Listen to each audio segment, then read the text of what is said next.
Namaste, dear students. Welcome to History and Origins of Ayurveda. Welcome everybody, welcome dear student. And today in this class we're going to talk about a little bit of history and origins of Ayurveda.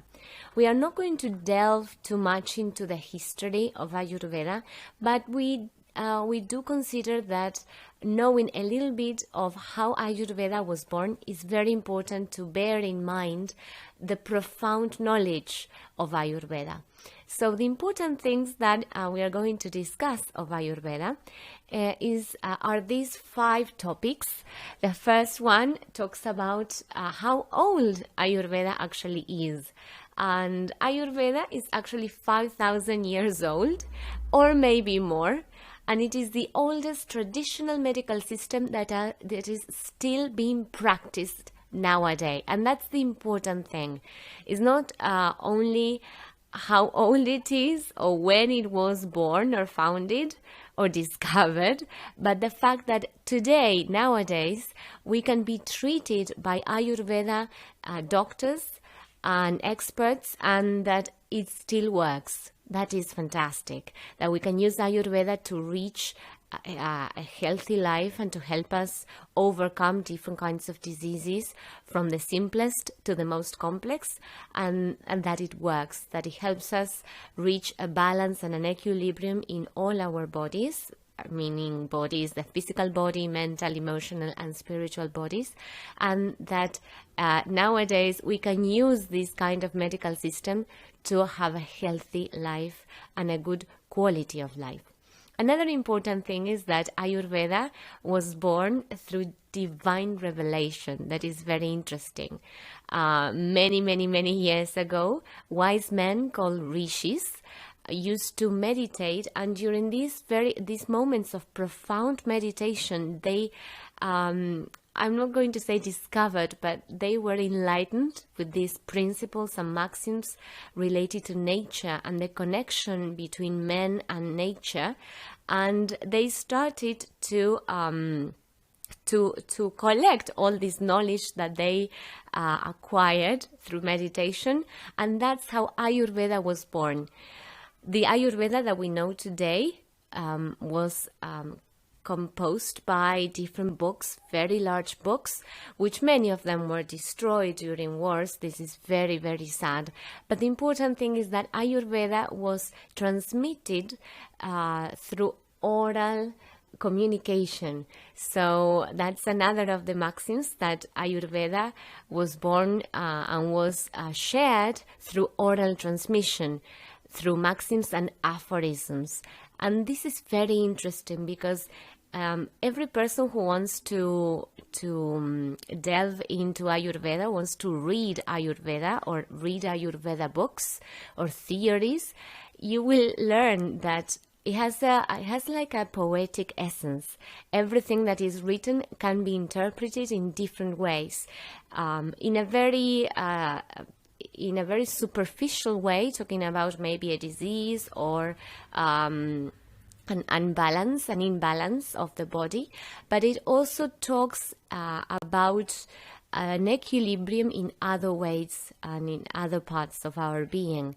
So Ayurveda is very poetic. So every time you read something of Ayurveda, try to interpret it into its different meanings. Try to read as if you were reading poetry, because that's the way it was born, and that's the way you will connect yourself with Ayurveda in a deeper level.